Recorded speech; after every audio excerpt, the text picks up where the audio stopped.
Hey, let's talk Gillette. What's happening in Gillette? Next week, on September 17th, is a Gillette City Council meeting. Before we get to the agenda, let's take a look at some other City of Gillette happenings in the next week or two. On September 25th, there will be a public meeting to discuss the proposed application for a Community Development Block Grant and receive public input, comments, and recommendations on the proposal. The meeting will be held in the second floor engineering conference room in City Hall at noon on September 25th. If you would like to know more about Community Development Block Grants, I've linked to wyomingcda.com in the description, which is the website for the Wyoming Community Development Authority.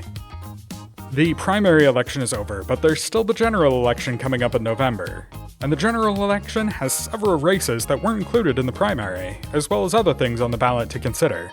In order to help you keep up with what the races and issues you should know about if you plan to vote are, the League of Women Voters will be hosting 2 more forums with Gillette Public Access Television. On September 24th, the forum will feature candidates for Federal House and Senate, County Commissioner, City Council, and Gillette College Board. Then on September 25th, they will be questioning candidates for School Board, Cemetery Board, Conservation District, and Hospital Board. Both forums will be held at 6 o'clock p.m. in the City Council chambers in City Hall, and be both broadcast live and played back on GPA Channel 192, and streamed online at gillettewy.gov/GPA. The Gillette Historic Preservation Commission still needs applicants. If you have an interest or experience in local history, apply by visiting the link in the description. Citizen advisory boards are a great way to get involved in your community.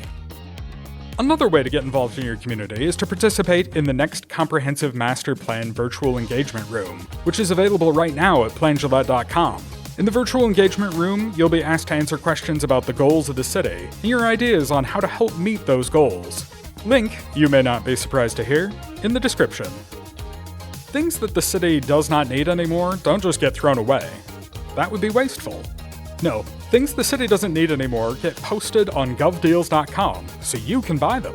They've just put up some printers, scanners, and an iPhone, and there are other items being offered up all the time, so keep an eye on the City of Gillette GovDeals page, which I have linked to in the description.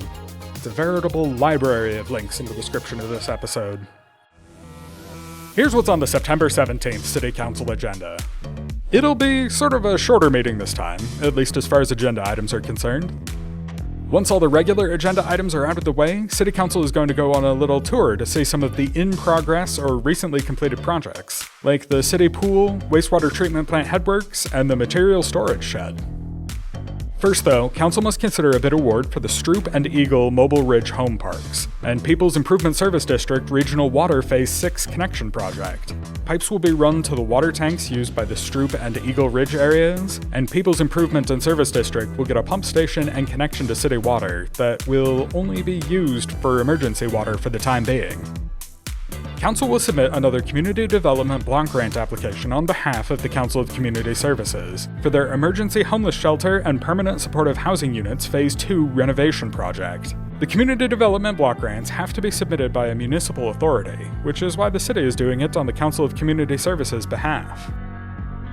There's one item from the last Planning Commission meeting. It's a zoning text amendment to authorize K-12 transportation facilities as a permitted use in C1 general commercial zoning districts. This is something the city has to do because it turns out that K-12 transportation facilities, like the school district's bus barns, are not covered by any of the existing zone permitted uses that were already in place. And this is the first step for the school district to build a new bus barn over off of Enze and Southern Drives. This, though, is just the zoning text amendment, and the school district will have to submit a commercial site plan for anything they plan to build later on. That's a brief look at the September 17th meeting.